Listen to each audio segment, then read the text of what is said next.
যাত্রাপুর থানার পুলিশ মাটির নিচে থেকে গর্ত করে প্লাস্টিকের ড্রাম ভর্তি 32 কেজি গাঁজা উদ্ধার করে হারুন মিয়ার বাড়ি থেকে। এই ঘটনা সোমবার রাতে।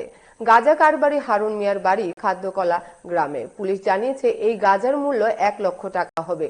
অভিযুক্তের বাড়ি ঘেরাও করে তার ঘরের সিলিং এর উপরেও তল্লাশি চালানো হয়। তবে পুলিশ এখনো হারুনকে গ্রেফতার করতে পারেনি।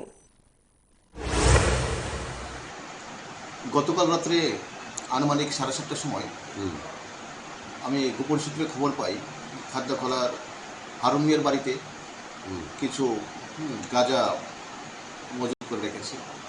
এই খবরের ভিত্তিতে আমি সাথে সাথে আমার মিলিটারি অথরিটিকে জানাই। অথরিটি থেকে পারমিশন নিয়ে আমরা স্টাফ এবং টিএসএর নিয়ে বাইরে এখানে আমি সরকারি তহসিলদারকে সাথে নিয়ে নিয়েছিলাম গত মেম্বার হিসাবে উইটনেস থাকার জন্য। আমরা গিয়ে প্রথমে আমরা তাদের বাড়িতে টিএসএ নিয়ে বাড়িটা কর্ডন করি, কিন্তু আমাদের তার বাড়িটা গলিতে ছিল। দূর থেকে আমরা গাড়ি দেখে বাড়িতে আমরা পুরুষ লোক পাইনি। পুরুষ লোক হয়তো কোন জায়গায়? এটা খাদ্যকলা শেষ মাথায়, খাদ্যকলা শেষ মাথায় অঙ্গনবাড়ি সেন্টারের কাছে ভিতরে একটা বাড়ি ছিল, একদম লাস্ট মাথায় বাড়িটা।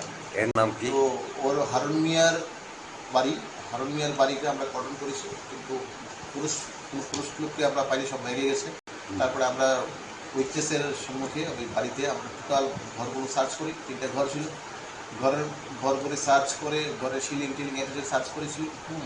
তারপর ঘরের ঠিক পাশেই, ঘরের মধ্যে বাড়ির প্রেমিসের ভিতরেই পুরো বাড়ি মাটির নিচে আমরা সার্চ করতে করতে 2টো ড্রাম মাটি খনন করে আমরা 2টো গাঁজা ভর্তি ড্রাম উদ্ধার করি। তো 2টো ড্রামের মধ্যে আনুমানিক আমরা যে ওয়েট মেশিন নিয়ে গেছিলাম 32 কেজি গাঁজা ছিল, আমরা সিজ করি এবং অ্যাকর্ডিংলি তার হারুন মিয়া বাড়ির মালিকের এগেনিস্টে, পলাতক আসামি, তার বাড়ির মালিকের এগেনিস্টে আমরা এনডিপিএস ধারায় কেস দিয়েছি।